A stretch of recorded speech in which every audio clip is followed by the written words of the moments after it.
Welcome, everyone. I see you've already met some of the many beasts we study in this class. Though be advised, none of these creatures should be taken lightly. They are all in their own way dangerous, especially if one does not know how to handle them properly. Now, it seems many of you are out of practice. Let's take some time to review the basics of how to care for a beast, shall we? Miss Sweeting, would you please assist our new student with the lesson today?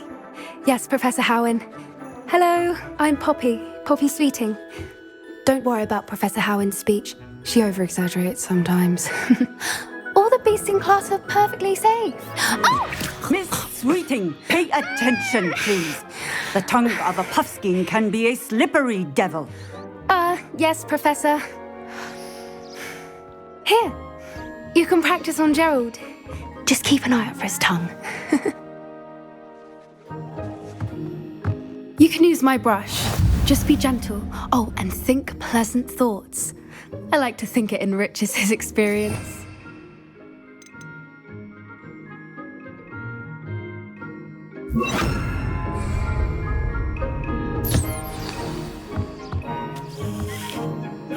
That's lovely.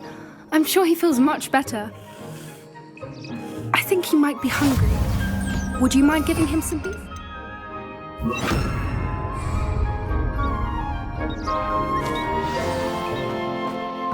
What do you suppose the pellets taste like to Gerald? Pudding, I like to think. I think we can safely say that Gerald likes you. That's good news. He seems very nice. He is. Kindness is one of his best qualities, right after ambition and cleanliness. Good work, everyone. Now, let's make our way to the pens and select another beast. And please, do be careful as you feed and groom them. Miss Sweeting, why don't you show our new student to the Kneazles in the farthest pen? This way. The Kneazles are over here.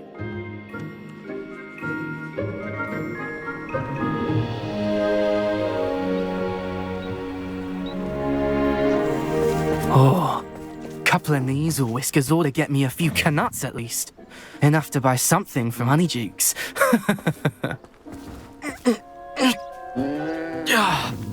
Stupid thing.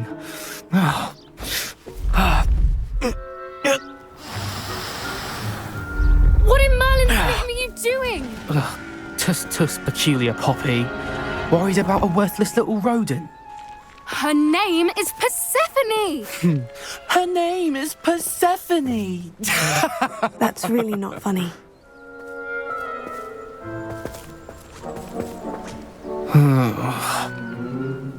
Let's go.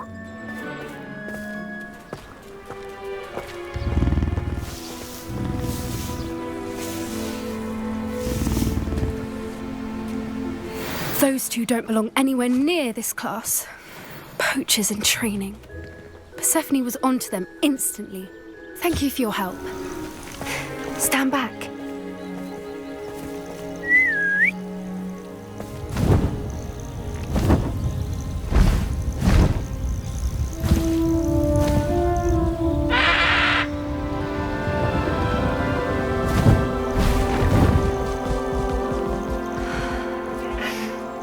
Please meet Highwing. Isn't she just magnificent? Go on, introduce yourself to her, but be careful. You must always show hippogriffs the proper courtesy before you approach them.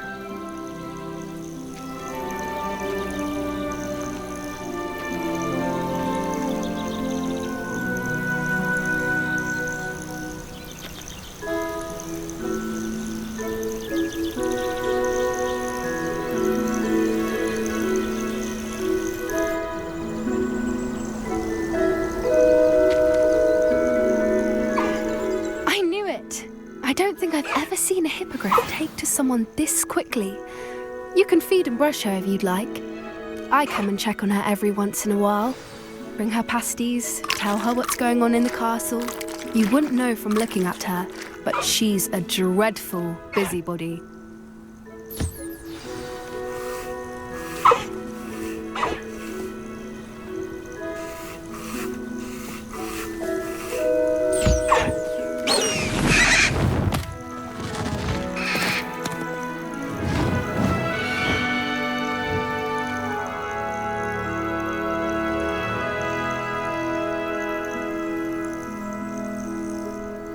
So, what did you think of Highwing?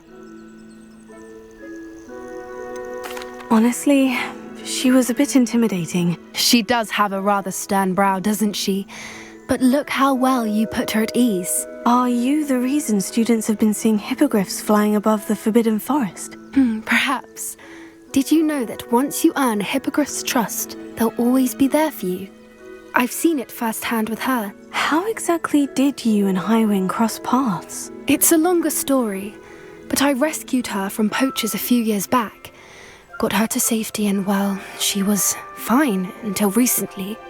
You may have noticed that poachers are something of a problem in the area, so I worry they could get her again. And I might not be there next time. Professor Howen mentioned the poachers as well. She seemed to imply that we couldn't rely on the Ministry to help. I don't often agree with Professor Howen, but on that, I fear she's right. The poachers' influence is growing. I see them every day in the village, lingering, talking to people. They're up to something. I'm just not sure what. That does seem strange. Sounds as if they're planning something. Exactly. I think I'm going to look into it. Find out what's going on, what they're doing. I'm not sure that's such a good idea. The poachers seem a dangerous lot. They don't scare me.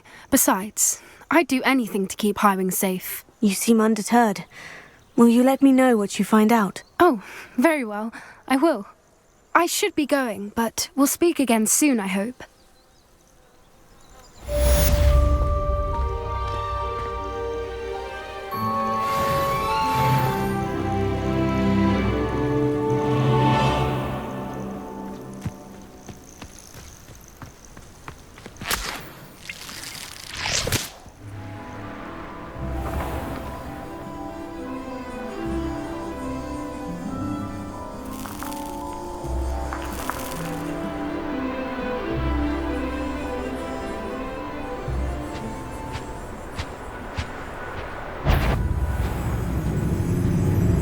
I've heard centaur. Potato! What was that? Fleeces. You're not. I heard something.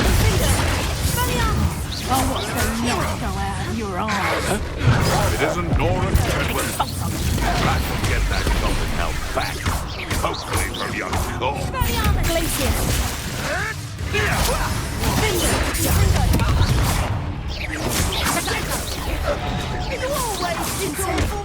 I'm in. Come back here.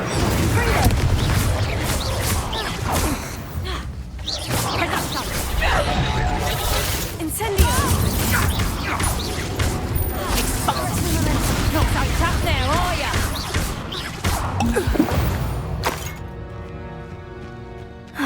And no one to share in my victory. This must be the cavern Mrs. Sprottle mentioned.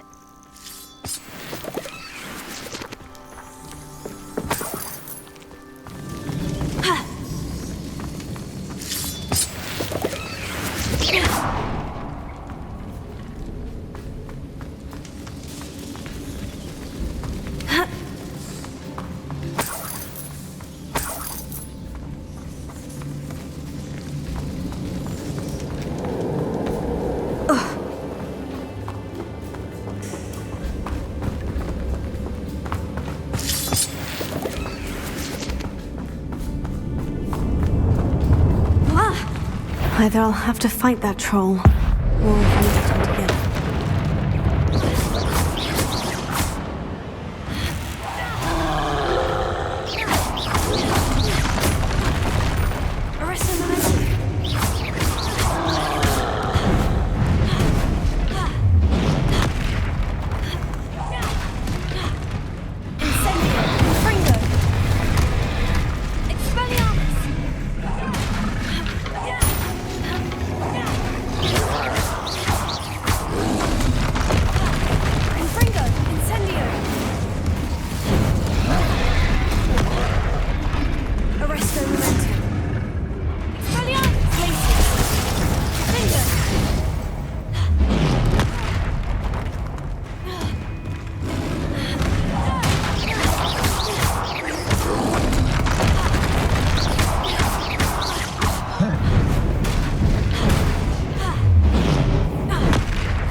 That was a close one.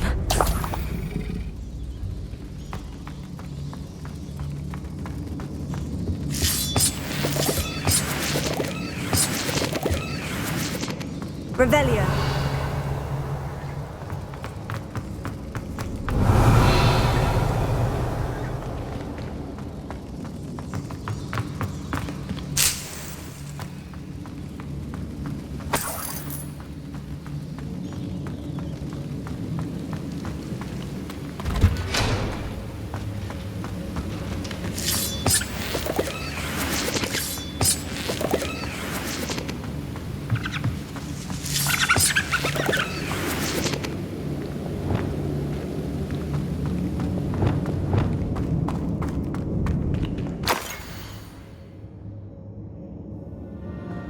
I should take this box of letters to Sirona. She'll be glad to have it back.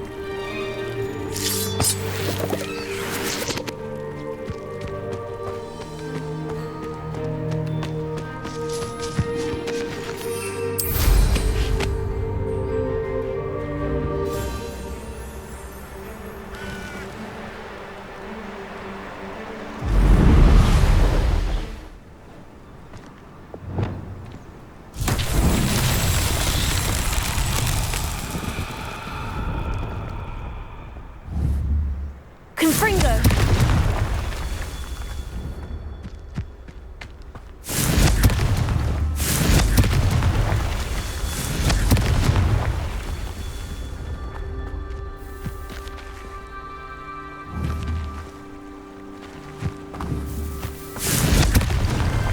Not so tricky after all, Merlin.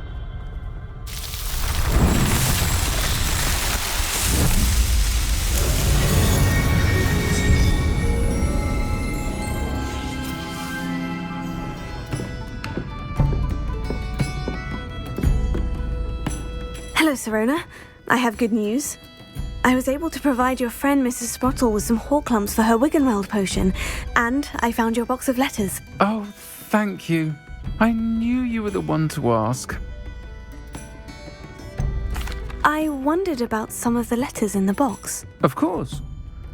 It appears most of the letters were from fellow students. I spotted a letter from you to Mrs. Sprottle. You two seem to have a lot of fun together. We do. She taught me so much during my summers with her and Aiden. I shall be the first to admit that adolescents aren't always the easiest to understand. And not everyone was as kind to me as the Sprottles. But the depth of their kindness, and that of so many of my friends, got me through some challenging times, to put it mildly. I saw a letter from someone named Mirabelle. Is that Professor Garlic? It is. Still one of my dearest friends. I know she wouldn't mind you having seen that letter. She and I are of a similar mind, especially when it comes to young people. We believe experience to be an invaluable teacher. To borrow a phrase from Mirabelle, it's a joy to see anyone blossom, but particularly one who doubted they ever would.